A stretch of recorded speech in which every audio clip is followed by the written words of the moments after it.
Welcome back. This is session 3 on roadside stand by Robert Frost. And in this session, we are going to continue with our discussions on a roadside stand, the poem. The hurt to the scenery wouldn't be my complaint so much as the trusting sorrow of what is unsaid. Here, far from the city, we make our roadside stand and ask for some money, some city money to feel in hand, to try if it will not make our being expand and give us the life of moving pictures promise that the party in power is said to be keeping from us. Okay, so here you can see that one particular usage is trusting sorrow. That is again another metaphor that is used by the poet. Okay, it represents. It is trying to tell us about the peasants set up their shed, trusting that their wares will attract the city folks and to buy their products, and they'll get an additional income. Okay, however, they are filled with sorrow when nobody is in fact showing that interest. So here the poets complain that the rich have a hollow complaint, such as like they have heard the scenery. Again in the earlier section that we have seen that that particular usage, that landscape is marred with the artless kind of poorly done signboards. The landscape is marred, that is a comment that is in fact being made by the city dwellers, that this is a hurt to scenery wouldn't be my complaint so much as the trusting sorrow of what is unsaid. Okay, what is unsaid up here? It is the sorrow of these people. The left hand side is these poor people. They are waiting in hope, expecting that the rich people, they will fulfill their promises, their needs, their desires. It will be fulfilled by the rich people. So compared to that, the poet is not bothered about the hurt to the scenery kind of comments, because he is that much is the trusting sorrow of these people, these poor folks. Okay, so gradually their hopes give way to bitter realization that the promises of the rich are not meant to be fulfilled. Okay, that is a feeling that they get. So why exactly they have put this particular stand here? Far from the city, we make our roadside stand. Okay, and ask for some city money to feel in hand. Why exactly we have put up the store or stand? It is basically to have to feel that city money in our hand. City money, that's a kind of a light satire there, but still he is criticizing that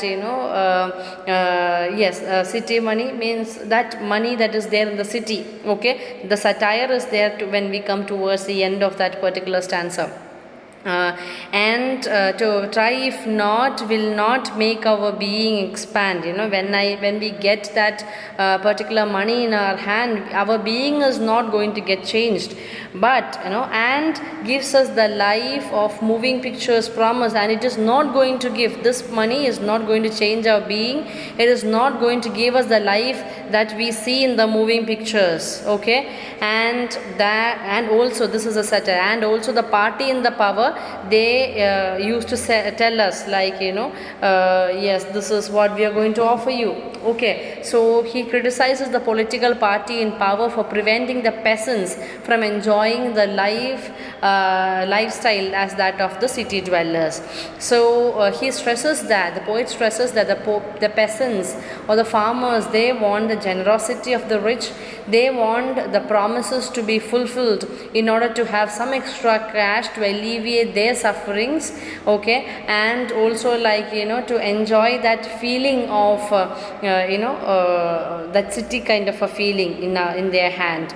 It is in news that all these pitiful kin are to be bought out and mercifully gathered in, to live in villages next to theatre and the store, where they won't have to think for themselves anymore, while greedy good doers, beneficent beasts of prey, swarm over their lives, enforcing benefits that are calculated to soothe them out of their wits, and by teaching them how to sleep, they sleep all day, destroy their sleeping at night the ancient way. So in this particular stanza you can see it's a continuation of that, empty and false promises of the politician, that is in fact being continued up here. So just like the extra inflow of the cash is not going to improve the quality of the poor peasants. Okay, so he says like these pitiful kin, it is a reference to the poor farmers who are living in their rustic farmlands, and the real estate agents are buying their lands or their farms, their fields, and force the farmers to move to from the villages to the cities, and they promise them, when we buy all these things we'll give you enough and more money, they promise them of riches. Okay, so it benefits them temporarily, yes, for that particular moment they feel like, yes, when we move out of all these pitiful states of the rustic or rural living, it will definitely give us a higher living. That is a feeling that the poor peasants they hold to themselves, but it benefits them in a temporarily, but the bulk of the benefit is basically to the agents. Okay, so what is the good news for the poor? The good news is that the government is planning to relocate them as part of the welfare scheme.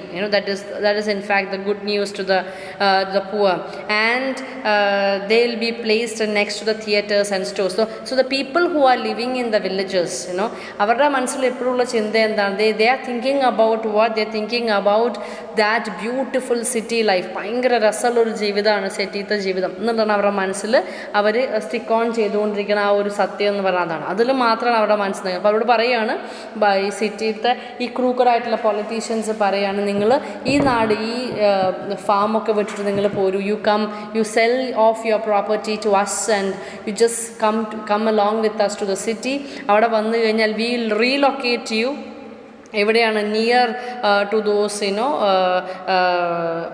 Theatres and stores, ഈ പറയുന്ന വലിയ വലിയ സ്റ്റോഴ്സിൻ്റെയും തിയേറ്റേഴ്സിൻ്റെയൊക്കെ അടുത്തുണ്ടാക്കാം. And you will be like happy then അതിന് ശേഷം. പക്ഷെ ബേസിക്കലി എന്താണ്? They are greedy good doers. Okay, and they are holding അവരുടെ ആ ഒരു ഗ്രീഡി ആയിട്ടുള്ള നേച്ചർ മുഴുവൻ അവർ ആരുടെ മേലെ പ്രയോഗിച്ചുകൊണ്ടിരിക്കുകയാണ്? The prey is like the presence up here.